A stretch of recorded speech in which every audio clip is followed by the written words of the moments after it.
Filtr konteksti nədir? Filtr kontekst dedikdə hesablamanın hansı məlumatlar üzərində aparılması nəzərdə tutulur. Yəni hər hansı bir media hesablanarkən PB əvvəlcə baxır ki, hansı filtrlər tətbiq olunub. Bu filtrlər slicer, sonra bu hissədəki filtr paneli, vizual və cədvəllər arasındakı əlaqələr vasitəsilə yarana bilər. İndi biz report view hissəsində bir slicer əlavə eləyək və bura country sütununu tətbiq edək. Bu şəkildə slicerimiz hazırdır. İndi isə bir kart vizualı ataq bu hissəyə və ümumi satış məbləğlərinin cəmi olan total sales meycəsini atıram. Slicerdə heç bir seçim olmadığı üçün ümumi dəyər görünür. Daha sonra məsələn buradan Türkiyəni seçsək, nəticəmiz dəyişmiş oldu. Daha sonra Amerikanı və ya başqa bir ölkəni də seçsək, bu şəkildə dəyər dəyişir. Deməli, reportda tətbiq olunan filtrlər hesablamalara gördüyünüz kimi təsir edir. Məhz buna filtr kontekst deyilir. İndi isə filtr kontekstə aid bəzi DAX funksiyalarına baxacağıq. Birinci calculate ilə başlayacağıq. Calculate PowerPoint-də istifadə olunan bir DAX funksiyasıdır və çox məşhur bir funksiyadır. Calculate mövcud hesablamanı yeni filtr konteksti daxilində icra edir. Yəni bura özümüz də əlavə filtr verə bilirik. İndi yeni bir meja yaradaq. Bu mejanın məğzi odur ki, hər hansı bir ölkəni götürəcəyik və şərtdə o ölkənin sales amount cəmini yazacağıq. Məsələn, Amerikanı götürək. USA sales yazıram ad kimi və calculate funksiyasından istifadə edirəm. Bu hissədə bizdən birinci ifadə yazmağımız tələb olunur. Məsələn, mən sum funksiyası vasitəsilə sales amount sütunun cəmini tapmaq istəyirəm. İndi isə tətbiq edəcəyimiz filtr istəyir və burada yazıram ki, country sütunu bərabərdir USA olan və enter basıram. Meycəmiz yarandı. İndi yeni bir kart vizualı atıram bu hissəyə və həmin meycəni bura daxil edirəm. Gördüyünüz kimi heç bir filtr hazırda tətbiq olunmayıb və burada iki kartın nəticələrinin fərqliyini görürsüz. Bu ümumi satışların cəmidir. Bu isə sadəcə Amerikadakı satışların cəmidir. Biz gəlib buradan Almaniyanı seçsək, gördüyünüz kimi bu dəyişmir. Çünki şərtdə burada Amerika seçilib. Burada isə ümumi satışlardır deyə dəyişmiş oldu. Sırf Almaniyanın satışları görünür. Amerikanı seçsək belə, yəni burada onsuz da dəyişiklik olmayacaq. Burada isə gördüyünüz kimi dəyişmiş oldu. İndi isə növbəti funksiyamız filtr funksiyası haqqında danışacağıq. Bu cədvəldəki bütün sətirləri gəzir, bir-bir yoxlayır və yalnız yazdığımız şərtə uyğun olan sətirləri qaytarır. Və çox vaxt da calculate ilə birlikdə istifadə olunur. İndi yeni bir meja buradan yaradaq. Burada sadəcə birinci ad verək. Məsələn, filtr sales yazıram, məsələn. İndi birinci calculate funksiyasını çağırıram. Sum edirəm və sales amount-a görə.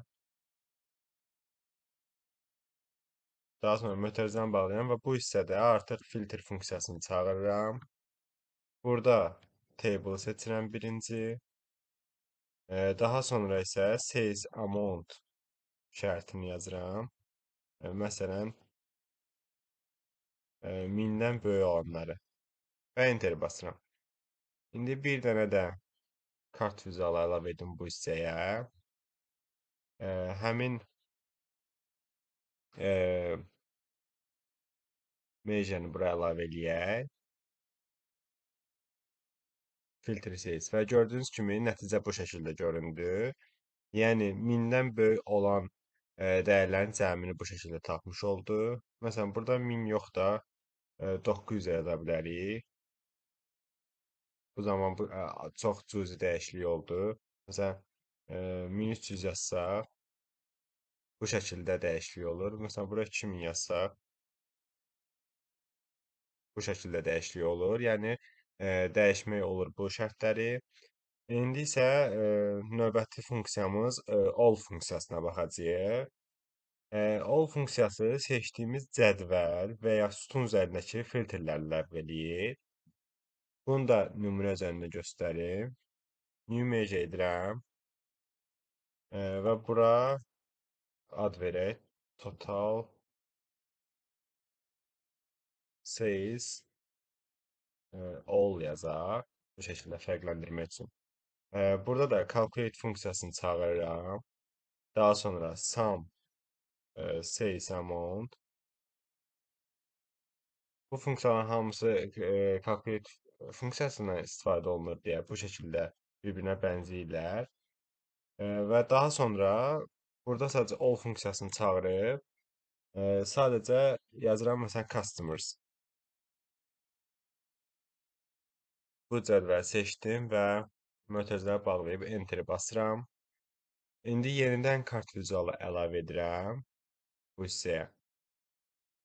Və total says all meycəsini bura əlavə edirəm. Gördüyünüz kimi bu şəkildə. İndi isə biz bu aşağıdakı 3 dənə kart vizualının fərqliliyinə baxacağıq. Deməli, burada all funksiyası tətbiq olunub. Burada sadəcə Amerikanın satışları görünür. Burada isə ümumi satışlar görünür.